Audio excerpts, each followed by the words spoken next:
They dug into a dead planet and unearthed a fleet that should never have opened its eyes. The drill bit punched through black stone and dropped half a meter before Director Nemmer Kask could kill the feed. Dust burst from the bore in a grey column.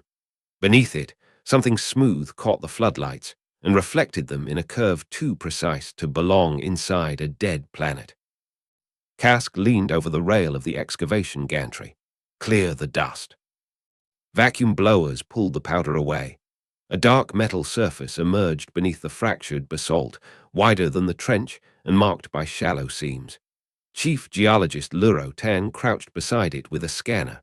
The instrument chirped twice, then settled into the flat tone that had justified 3 months of digging. No heat, Luro said. No active current, no reactor trace.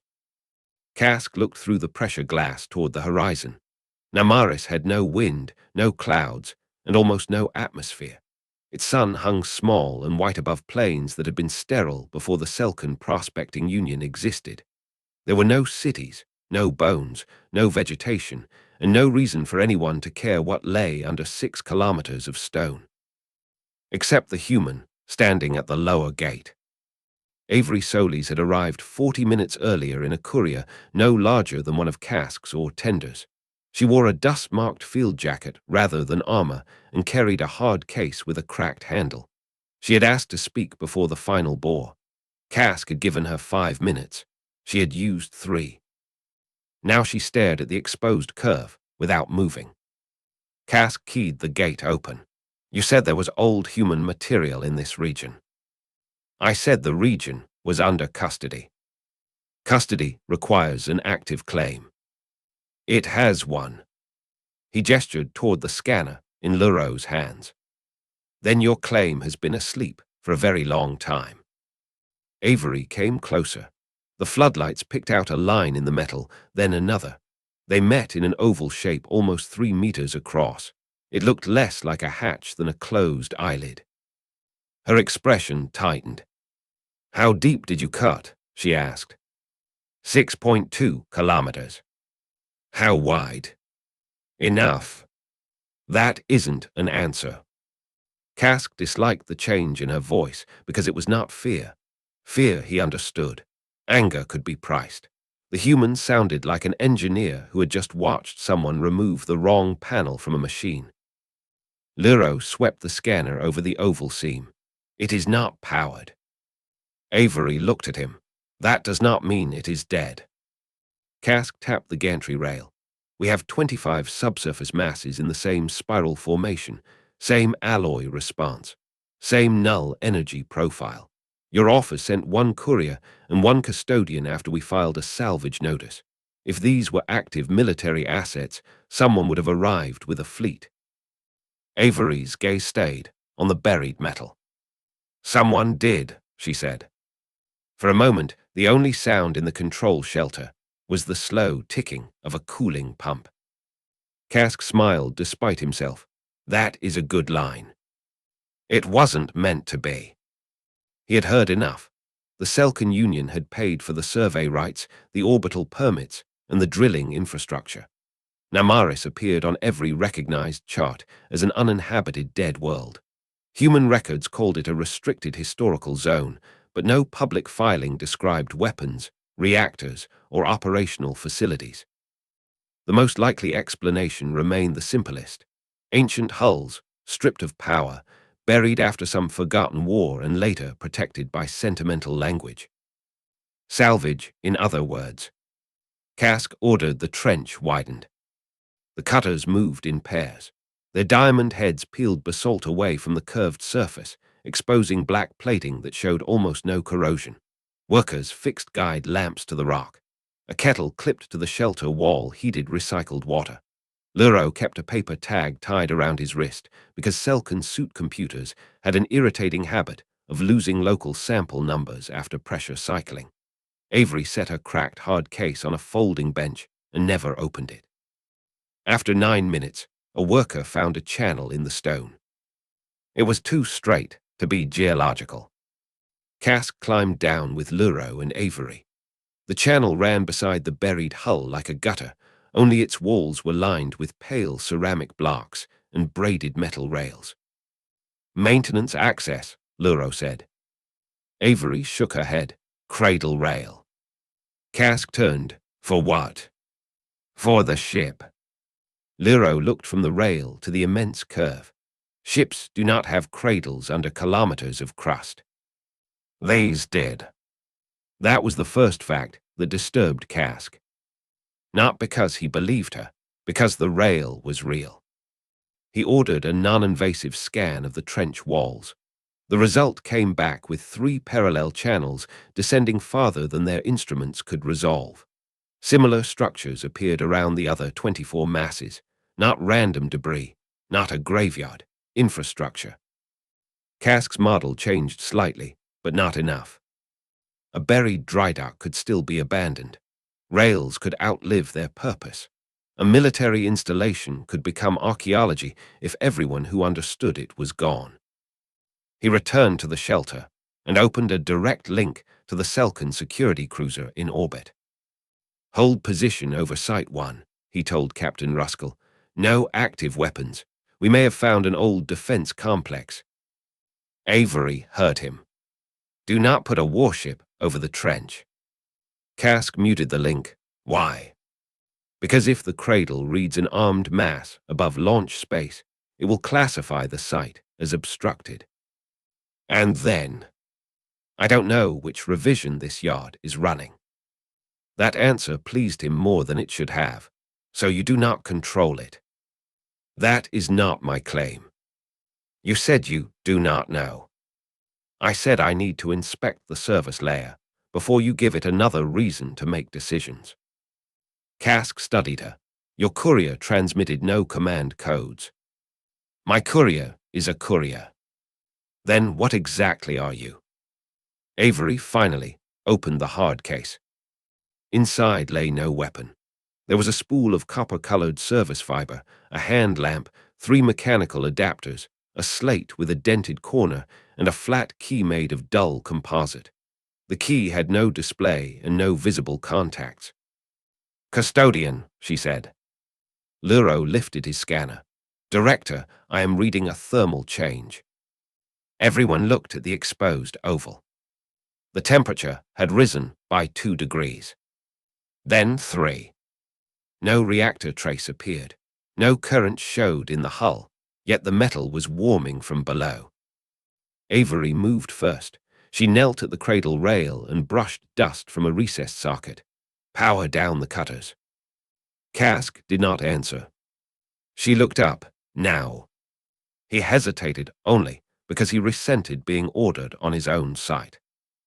That delay cost them the first warning.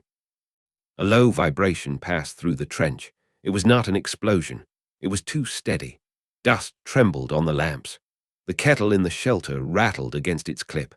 Far beyond the floodlights, along the dark plain, 24 seismometers registered the same pulse at the same time.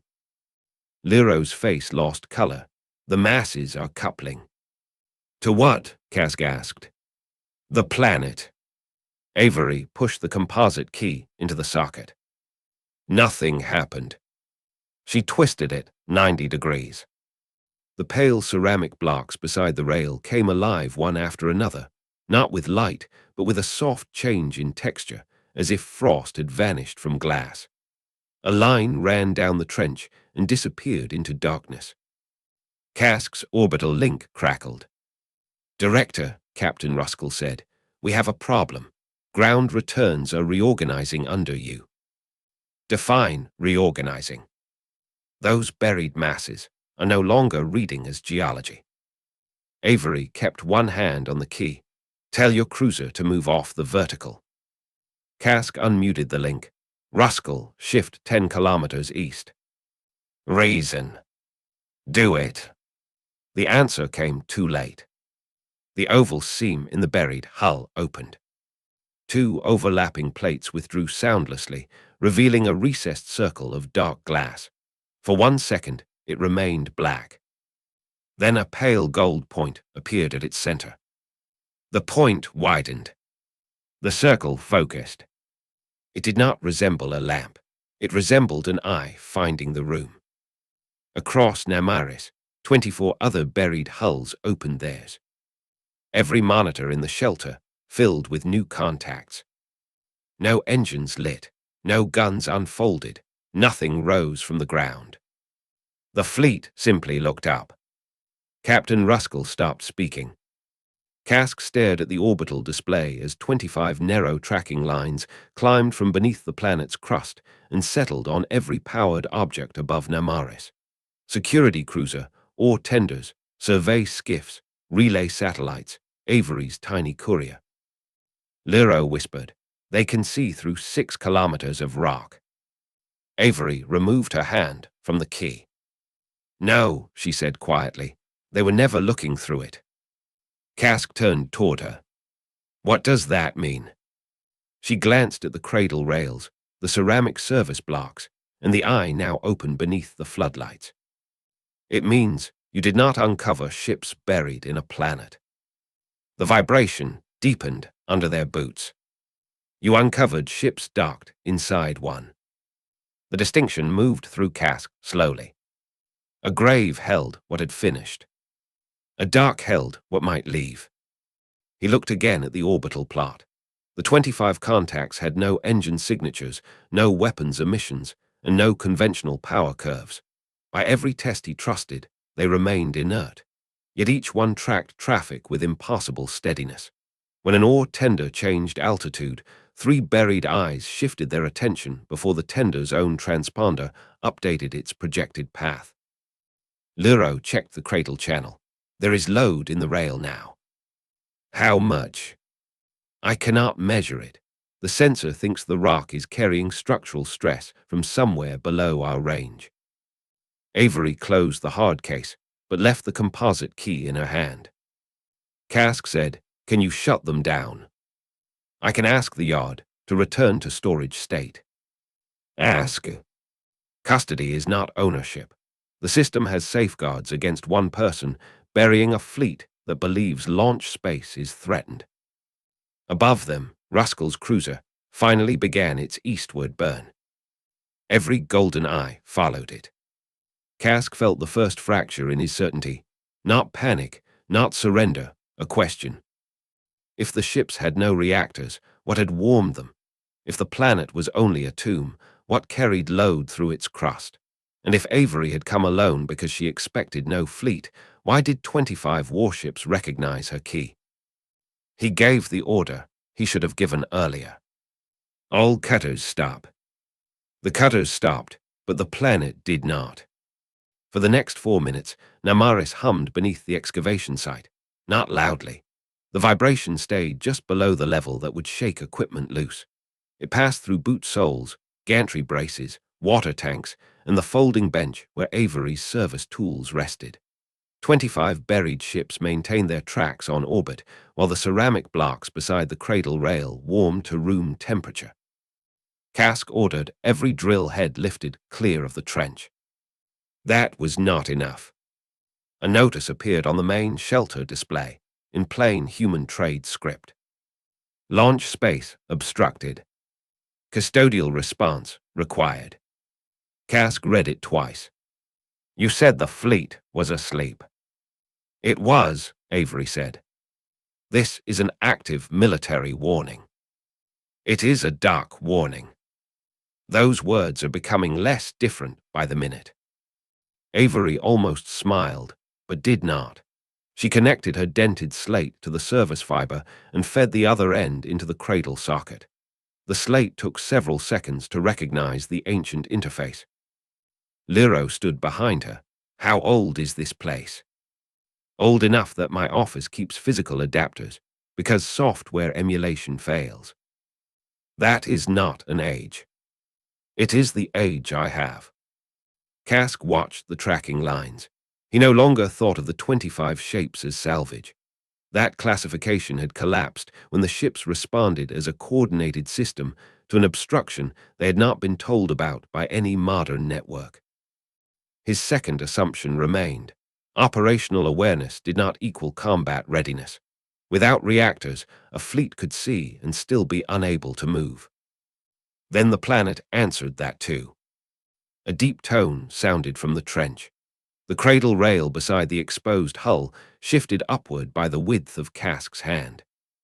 Rock cracked along a perfectly straight seam, extending beyond the floodlights. Luro stepped back. That is not subsidence. Avery looked at Kask. Move everyone out of the trench. He did not argue. Only then did Kask contact orbit. Ruskell, hold east. No targeting scans. The cruiser captain paused. Union Command has reviewed the feed. They are sending an acquisition team. Kask closed his eyes. How large? 2 security destroyers and a legal tender. Avery heard every word. When do they arrive? She asked. 38 minutes, Ruskell said. Kask gave him a hard look through the link. You were speaking to me. I thought she should know. Kask could not fault the choice. Avery unplugged the slate. Director, I need your authority to clear the surface site and orbital column. You have my surface clearance. I need the column too. I cannot order Union reinforcements away. Then tell them what this is. I still do not know what this is. She pointed through the glass at the black curve in the trench. A dry dock. That tells me where the ships are, not what they can do. Then help me find out before your acquisition team arrives armed. Kask disliked cooperation under pressure, but he disliked ignorance more. They moved to the survey room, where the original deep scans were stored. Namaris had looked simple from orbit. Dense mantle, dry crust, low metal abundance except for the spiral of buried masses. The Union had interpreted the regular spacing as a battlefield formation compressed by geological movement. Avery asked Luro to remove the fleet contacts from the model. Under them appeared a second pattern. Channels. Thousands of them. They formed broad arcs between the buried ships, then descended toward the mantle. None connected to a reactor chamber. None resembled power conduits. They were too large and too redundant. Structural rails, Luro said. Partly, Avery replied. Thermal rails too. Kask leaned closer. Avery expanded one arc. The ships were placed here after their last war deployment. Their cores were removed under the disarmament settlement. That is why your scans found no reactors. So I was right. About the reactors. Without cores, they are hulks. Avery tapped the mantle map. Namaris has a deep temperature gradient and a stable crust. The yard stores heat below and moves it through the cradle network. Not enough for sustained campaigning. Enough to preserve systems, run sensors, open docks, and perform a launch cycle. Kask stared at the channels. Luro said, a planetary maintenance bed. Yes. Why bury the ships instead of using an orbital yard? Kask looked at the open eye on the lower feed. And excavation counts as recommissioning. No, excavation counts as damage. That sentence landed harder than any threat. Kask's belief cracked fully. The Union had not discovered abandoned weapons. It had entered a maintained military dock, cut into its launch structure, exposed one vessel, and parked an armed cruiser above the exit. Every step that had seemed rational under the salvage model became provocative under the dry dock model. He opened a priority link to Union Command. The reply came from Deputy Executor Harvin, a narrow-faced administrator seated beneath the silver emblem of the Prospecting Union. Director Kask, Harvin said, your field report is alarmist. We hold lawful mineral rights. Mineral rights do not cover active military infrastructure. Active, your own scans show no reactors. My own scans were interpreted under the wrong category. Harvin's eyes narrowed. Is the human custodian influencing this assessment? Yes, so is the warship looking at me from under 6 kilometers of rock. Avery stood outside the camera angle. Harvin said, "The acquisition team will secure the site. Do not transfer control to Earth personnel before they arrive." Kask felt irritation harden into something cleaner. "I have not transferred anything." "Good. I have suspended excavation." The administrator leaned forward. "On whose authority?" "Mine." Silence. Harvin's next words were precise. "Hold the site. Our destroyers will establish perimeter control. If the human attempts activation, detain her."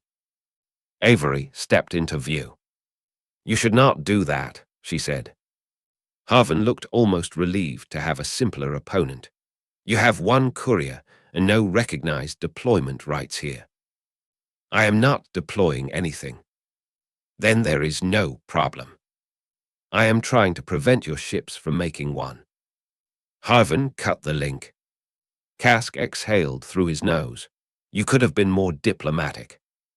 "I could have lied." "Would that have helped?" "No." The shelter lights flickered. Liro checked the power board. "Not us." The main screen shifted by itself. "Custodial response required." Launch space obstructed.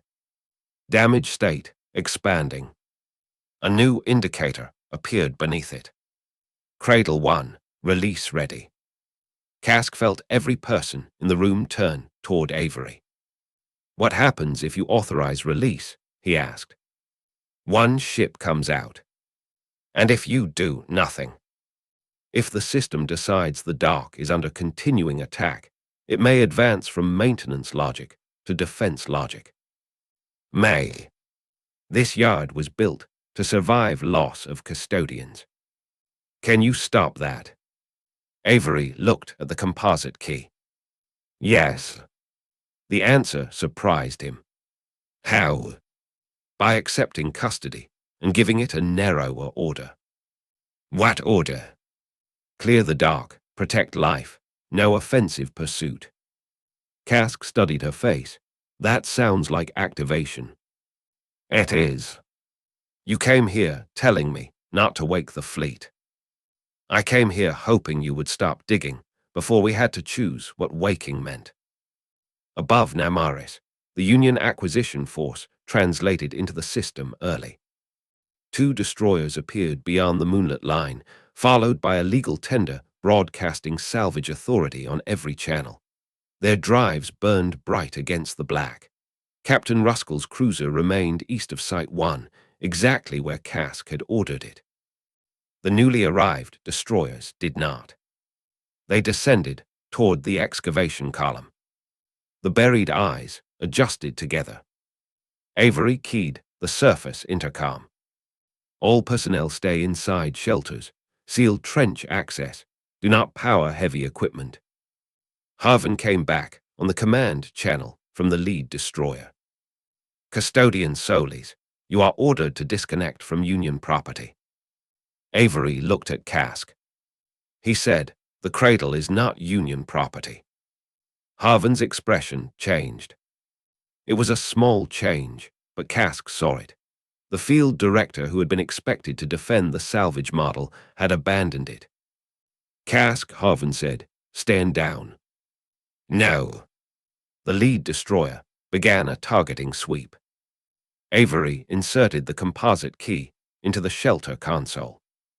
The old system recognized it immediately. 3 choices appeared: storage, repair, limited release. Her finger hovered over the last. Kask said, "If you do this, Union Command will call it a military escalation. If I do nothing, the yard may escalate without us.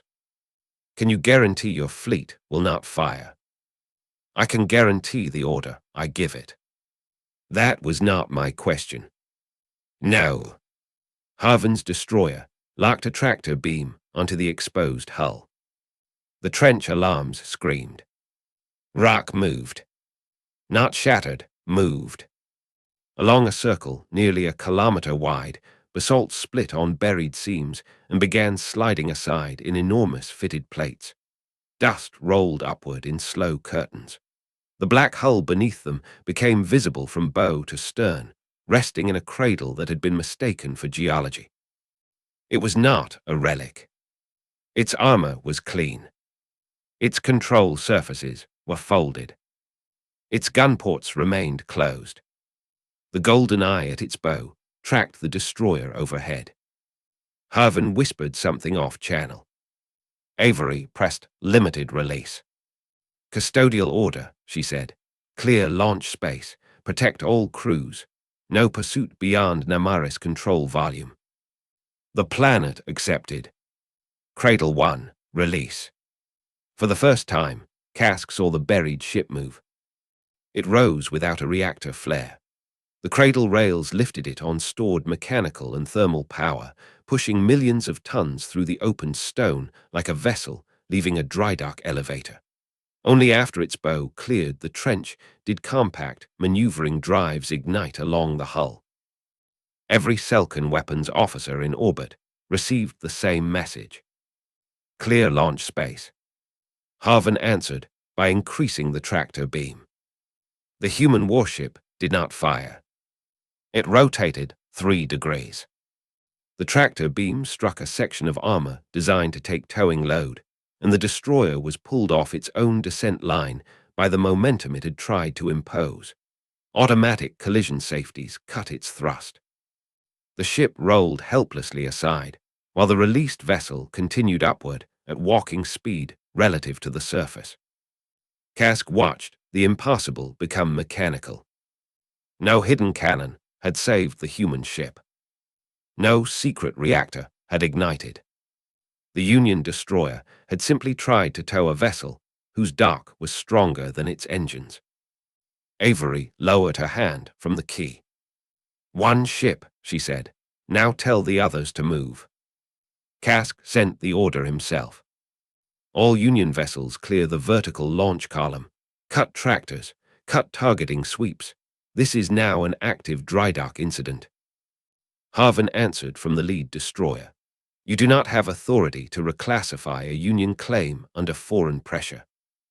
I have authority over my excavation teams, and I have enough authority to recognize when a hole in the ground is lifting a warship at us." The released ship continued to rise. Its hull was long and blunt, built without the decorative symmetry Selkan designers favored. Dust streamed from armor joints. Stone fragments fell from recessed channels and struck the open cradle below. The maneuvering drives fired in short pulses, never more than required to keep the vessel centered over the launch shaft. Avery watched the service display instead of the sky. "What is it waiting for?" Cask asked. "Clearance." "It has clearance." "Not from the yard." Another message appeared. Cradle 1, surface release complete. Orbital corridor contested. Holding. The warship stopped 300 meters above the ground. That frightened Cask more than a rapid launch would have. The machine had enough control to wait, while 2 destroyers argued with it by their mere presence. Harvin ordered both ships lower. Cask swore. Avery keyed the open channel. "Deputy Executor, if you descend inside the corridor, the released vessel will keep holding. The other cradles will continue to register obstruction. Then return it to storage. I cannot put it back while your ships are over the door." "Cannot or will not?" "Cannot." Harvin looked toward someone off camera. "Captain, prepare a restraint package." Cask said, "What package?" No answer came. Ruskell's cruiser did answer. "Director, I am seeing missile bay temperature on the lead destroyer." Avery's eyes sharpened. Harvin spoke again. "This is a non-lethal immobilization action. The human vessel will be prevented from maneuvering until Union legal status is resolved." Cask nearly laughed at the absurdity. It is already not maneuvering. The destroyer launched 4 restraint missiles. They were standard industrial security weapons, heavy guidance bodies carrying expanding conductive nets and clamp charges. They were not designed to destroy a warship. They were designed to stop smugglers without killing crews. That made Harvin's decision defensible under the salvage model. Under the dry dock model, it was another mistake. The human vessel opened no gun ports. Small panels along its flanks tilted toward the incoming missiles. Cask expected point defense fire. Instead, the ship transmitted. The missiles changed course. Not dramatically. Each one rolled away from the warship by a few degrees, enough to miss. Their guidance systems then shut down and coasted past the launch column. Luro stared at the tactical feed. Did it hack them? Avery shook her head. They are compliant restraint weapons. They listen for certified collision and custody codes. Human codes. Universal safety codes. Your union signed the same standards. Cask understood first. The buried vessel had not defeated the missiles with superior electronics. It had identified itself as a lawful occupied dock asset inside a protected launch corridor. The missiles' own safety logic had refused to attach. Harvin's face tightened. Avery said, "Your weapons still think rules matter." The line was quiet, not triumphant. That made it worse. Harvin switched off the channel. A minute later, both destroyers climbed 5 kilometers. The human vessel resumed its ascent. Cask watched the tactical plot update as the ship crossed the lower edge of orbit. Its power profile remained small. It had no main reactor. It could not leave the system or sustain a long battle. Yet it did not need to. The dry dock had given it one job: clear the launch space. A second cradle marked itself ready. Then a third. Luro looked at Avery. If they all release, how long can they operate? On cradle charge, hours, maybe less under combat load. So they are not a hidden invasion fleet. No, Cask said. They are a loaded emergency fleet. Avery nodded once. That is closer. The distinction mattered. A fleet with limited endurance could still dominate the space immediately above its own dock, especially when every meter of that space had been designed around its launch. It did not need secret weapons or endless fuel. It needed enough stored power to leave the ground, defend the yard, and wait for crews or cores. Cask asked the question that had been bothering him since the first eye opened. Where are the crews? There are none. Luro turned. Autonomous warships. Autonomous launch and defense. Not autonomous war. What stops them from deciding the difference? Custodial limits, old law, and the fact that their offensive mission packages were removed with the reactor cores. Cask looked at her. Then why did you say you could not guarantee they would not fire? Point defense is still fire. That answer restored some scale to the situation. These were not sleeping guards. They were machines in emergency condition, dangerous because they had been built carefully and stored correctly. The Union had mistaken absence of visible power for absence of function. The second destroyer changed the problem. Its captain, acting without Harvin on the common channel, deployed 6 boarding cutters toward the surface. The cutters were small enough to fit between the formal edges of the launch corridor. Their transponders identified them as inspection craft. Cask saw what they were trying to do. Harvin, he said, recall those cutters. The deputy executor returned to channel. They are exercising salvage inspection rights. The site is no longer classified salvage. By you. Yes. That classification has not been accepted by Union Central. Avery leaned toward the microphone. If those cutters enter the cradle works, the yard will read them as unauthorized boarding. They are not armed. Neither were your drills. Harvin did not recall them. Cask ordered his surface personnel to remain sealed inside the shelters. The lunch tin left near the trench had slid against a bulkhead during the cradle movement. Luro retrieved his paper sample tag from a pocket, looked at it as if surprised such an ordinary object still existed, then tied it back around his wrist. The 6 boarding cutters descended. The first human warship rotated toward them. Avery touched the console. "Hold." The ship held. Cask looked at her. "You can do that. I can set the response boundary. Can you make it ignore the cutters? If they stay outside the service perimeter. And if they cross it, I can order the ship to intercept without weapons." Cask stared at the tactical feed. "Do it now." Avery selected a narrow command. "Protect personnel. Block entry. No damage unless required for life safety." The released ship moved for the first time with purpose. It descended sideways, placing its enormous hull between the boarding cutters and the excavation trench. The cutters scattered. One tried to slip around the bow. The warship matched it with a gentle correction. Another tried the stern. A maneuvering pulse closed that path too. For 3 minutes, the 6 cutters darted around a ship hundreds of times their mass. The ship never touched them. It simply remained where they needed to go. Cask watched Harvin's expression change, from annoyance to calculation. The human vessel was spending power.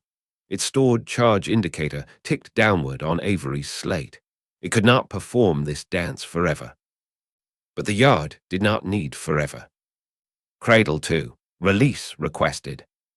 Cradle 3, release requested. CRADLES 4 through 25, standby. The rest of the fleet was waiting beneath the crust. Harvin saw the same telemetry because Avery deliberately broadcast it.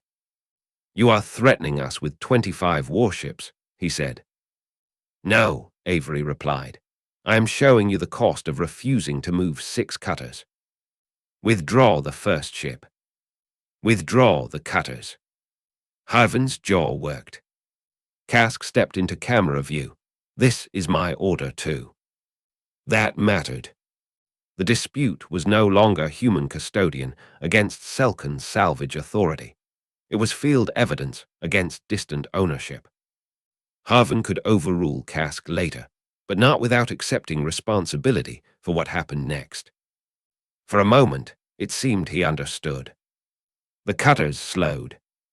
Then the lead destroyer's captain made a different choice.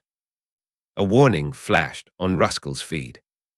"Energy spike," he said. "Not missiles, penetrator rail." Cask's stomach tightened. The destroyer had aligned a kinetic breaching launcher toward the exposed cradle. A penetrator could shatter the service rails without detonating a warhead. To a captain still thinking in terms of salvage containment, destroying the launch mechanism might look like the safest way to stop escalation. To the yard, it would look like an attack on every ship still buried. Avery saw it too. "Harvin, stop your captain." Harvin spun away from his camera. The destroyer fired. The penetrator crossed the distance too quickly for anyone in the shelter to move. The released human vessel did. Its point defense mounts opened at last. 3 brief flashes struck the penetrator above the surface. The projectile broke into glowing fragments that scattered across empty rock beyond the excavation perimeter. No fragment hit a shelter. No return shot targeted the destroyer. For half a second, nothing happened. Then Namaris shook. Not with impact. With release locks. Across the dead planet, 24 buried cradles changed state together. Ready became active. Basalt seams traced vast circles across the plain. Dust lifted from places no Selkan drill had touched. Golden eyes opened under kilometers of stone and turned toward orbit. Avery's service display filled with a new line. Fleet damage response available. Custodian decision required. Cask looked from the words to the tactical plot. The old question had been whether the buried ships could fight. That question was gone. The new question was whether Avery could keep a fleet that had just been shot at from answering like one. Avery did not touch the control. 3 options waited there: return fire, full release, and custodial hold. Cask expected the last choice immediately. Instead, she asked Luro for damage data. Why? Because hold is not magic. If the rails are failing, ships could be trapped inside damaged docks. Luro pushed the map across. One service arc showed yellow, then red. Cradle 11 took shock damage from fragments, Avery said. Can it survive another hit? I don't know. Harvin shouted at his captain, but the fleet ignored who had intended what. They shared one fact: their dock had been fired upon. Cask understood the trap. Restraint required action. Doing nothing could be more dangerous than waking the ships. Avery placed her hand over full release. Director, she said, clear the sky. Cask cleared the sky. He transmitted the order on Union command: salvage control, mining traffic, and emergency bans at once. All Selkan vessels leave the Namaris launch volume. This is a field safety order. Ruskell, enforce traffic separation only. Do not target the human ships. Harvin's face appeared beside the tactical plot. You cannot surrender a Union holding. I am not surrendering anything. I am preventing your captain from firing into an active dry dock. The second destroyer's weapons line remained hot. Harvin turned away from the camera. Captain, safe the penetrator. No response. Avery still held her hand above full release. Cask opened a direct channel to the destroyer. This is Director Cask. Your salvage authorization is suspended. You are inside a restricted launch column. Climb now. The captain finally answered. Union Central has not confirmed your suspension. Then you can argue with Central from outside the column. The tactical marker began to rise. Avery waited until both destroyers were moving away from the surface. Then she selected full release. Cask expected noise. The planet answered with order. Across Namaris, buried seams opened in sequence from the excavation site outward. Cradle doors that had looked like unbroken basalt divided along engineered joints. Dust rose in broad rings. 24 black bows appeared beneath the crust, each with a pale gold iris already open. The service display counted launch corridors rather than ships. 1 clear. 2 clear. 3 clear. No gun ports opened. The first vessel climbed higher to make room. The next 2 rose from distant cradles on stored lift systems, slow and steady. Their maneuvering drives ignited only after they cleared the stone. Harvin watched in silence. Cask understood why. The spectacle was enormous, but its meaning was not. They were not seeing a hidden armada spring from nowhere. They were watching a storage procedure function exactly as designed. The Union had cut into a working machine. Avery kept both hands on the console. Cradle 11, Cask asked. Still red. Luro brought up the damaged service arc. Release rail is misaligned by 12 centimeters. Can the ship lift through it? Maybe once. Avery's jaw tightened. If it binds, the hull could tear the cradle and throw debris toward Site 2. What do you need? Surface crews. You just told them to shelter. I need them outside now, under the hull. Cask did not hesitate this time. He called the excavation teams and asked for volunteers trained on heavy stabilization frames. Every person in the nearest shelter answered. Avery shook her head. Pick 6. Cask chose 6. They crossed the surface in pressure suits while ships rose around the horizon. Instead of cutters, they carried jack frames, survey poles, and the same portable lamps used to mark ore trenches. Luro went with them, his paper sample tag still tied around his wrist. The damaged cradle lay several kilometers away. Its stone doors had opened only partway. Beneath them, another black bow waited with its iris fixed on the sky. Avery guided the team by radio. Do not touch the hull. Set frames against the outer rail. We need alignment, not lifting. Cask followed their suit cameras from the shelter. Harvin said quietly, "You are sending Selkan workers into a human military dock." "Yes." "Under human direction." "Yes." "You understand what that will look like in the review." Cask glanced at him, like we finally started listening to the person who knew where the flaw was. Harvin did not answer. The 6 workers positioned the frames. Luro measured the rail twice, then held up his wrist tag beside the gauge because his suit display had frozen again. The small scrap of paper fluttered only when his glove moved. Namaris had no wind to touch it. 12 centimeters confirmed, he said. Avery gave them a correction sequence. The frames pushed. The rail shifted. On the service display, Cradle 11 changed from red to yellow.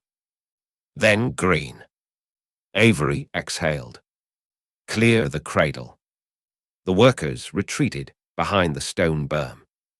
Cradle 11 released. Its ship rose cleanly. That was the moment the argument ended for Cask. Not when the first eye opened. Not when the first vessel defeated a tractor pull. Not even when the fleet began emerging across the planet. The decisive proof was 6 ordinary mining workers aligning a launch rail for a supposedly abandoned warship, while its human custodian trusted them beneath it. Dead things did not require maintenance. Salvage did not accept repairs. A working dock did both. The last ships entered low orbit. 25 human warships now surrounded Namaris, most carrying only enough stored power for local defense and recovery. Their weapon ports stayed closed. Their eyes tracked the Selkan destroyers, ore tenders, legal vessel, courier, and satellites. Harvin spoke first. "What happens now?" Avery looked at the power estimates. "Now I keep them from spending charge they do not need to spend. You could seize every Union ship here. I could make leaving difficult. That is not an answer. It is the answer you need." Harvin's expression hardened, then eased. A warning appeared from the second destroyer. Its captain had reactivated the penetrator. Cask's blood went cold. Harvin slammed a command into his console. "Captain, safe that weapon. This site is under hostile military activation." "No," Harvin said. "This site was under our drill." The captain did not safe it. The human fleet reacted before Avery gave an order. 25 targeting solutions appeared on the destroyer. Not on its reactor. Not on its bridge. Not on crew spaces. Every solution settled on an external weapons component. Launcher rails, targeting dishes, turret drives, penetrator housing. Avery saw the pattern. "So that is what survived the demilitarization package," she murmured. Cask looked at her. "Can they fire?" "Yes." "Will they?" "If the destroyer fires again." Harvin switched to a fleet-wide Union channel. "By authority of the Prospecting Union Emergency Charter, Captain, you are relieved of site command. Executive control transfers to Captain Ruskell." The destroyer captain began to protest. Ruskell cut in. "Weapons safe. Drives to withdrawal profile." A pause. Then the penetrator cooled. One by one, the 25 human targeting solutions disappeared. Avery had not fired. The fleet had not fired. Yet everyone in orbit had seen exactly where the shots would have gone. Cask felt no triumph, only an uncomfortable respect for the precision of an old system that had been given every reason to treat them as attackers and still distinguished weapons from people.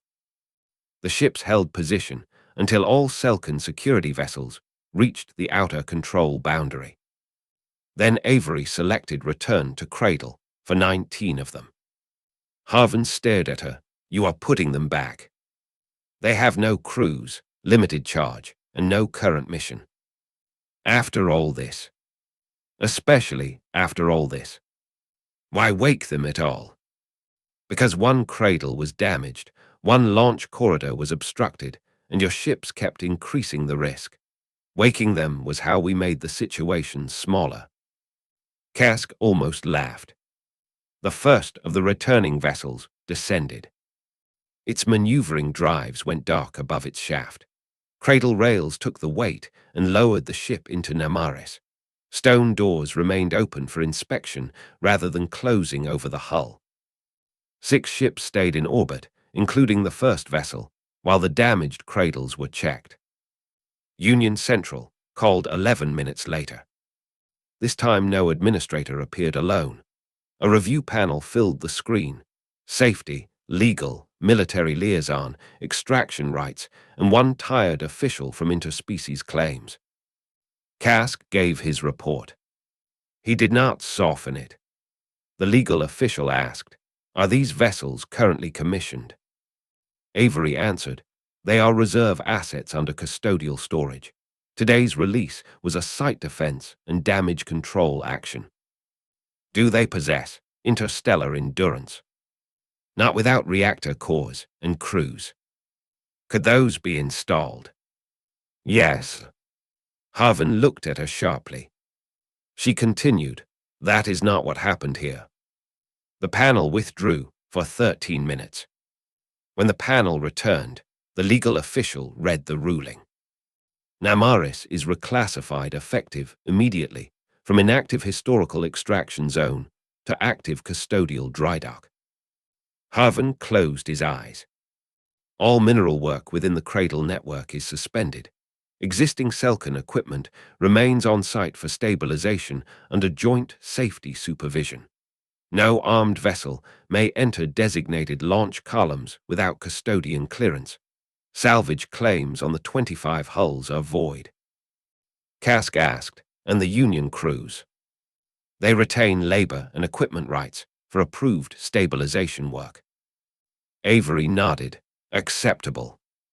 The official looked at her. Human custody will provide complete surface hazard maps. Yes. Not weapons architecture. No. Accepted. Harvin spoke carefully. The Union will comply. That was the material change. No apology was required. No one knelt. The permit changed, the traffic rules changed, the work changed, and the people who had arrived to cut metal were ordered to preserve the dock instead. By the next local cycle, the mining camp looked almost the same. The drills still stood under floodlights. Ore tenders still moved supplies. The kettle still rattled when its heater switched off. Luro still lost sample numbers in his suit computer and kept paper tags in his pocket. But no cutter touched black armor. Workers mapped cradle rails, cleared loose stone, and installed temporary covers over exposed service channels. Selkin Traffic Control painted the launch columns into every orbital display. Ruskell's cruiser kept watch from outside them. Avery remained at Namaris until a human engineering team could arrive. Kask found her at the original trench beside the first exposed eye. The ship had returned to its cradle, but the stone doors remained open around its bow. "You were right," he said. "About which part?" That someone had already arrived with a fleet. Avery looked up at the gold iris. "I wish I had been wrong." Kask understood. If they had stopped at the first warning, the fleet would have stayed asleep, and Namaris would have become a quiet legal dispute. Instead, the Selkin Union had needed 25 opening eyes to learn what one cradle rail should have told them. Luro climbed down carrying a new paper tag and a protective cap for the main drill. Luro set the protective cap over the drill's cutting head. Then he untied the paper sample tag from his wrist, crossed out or test, and wrote active cradle in black strokes. He looped the tag around the silent drill handle and stepped back. Below the gantry, the golden iris watched until Avery turned the storage key. Its lids closed slowly, leaving the capped drill and the new tag above it.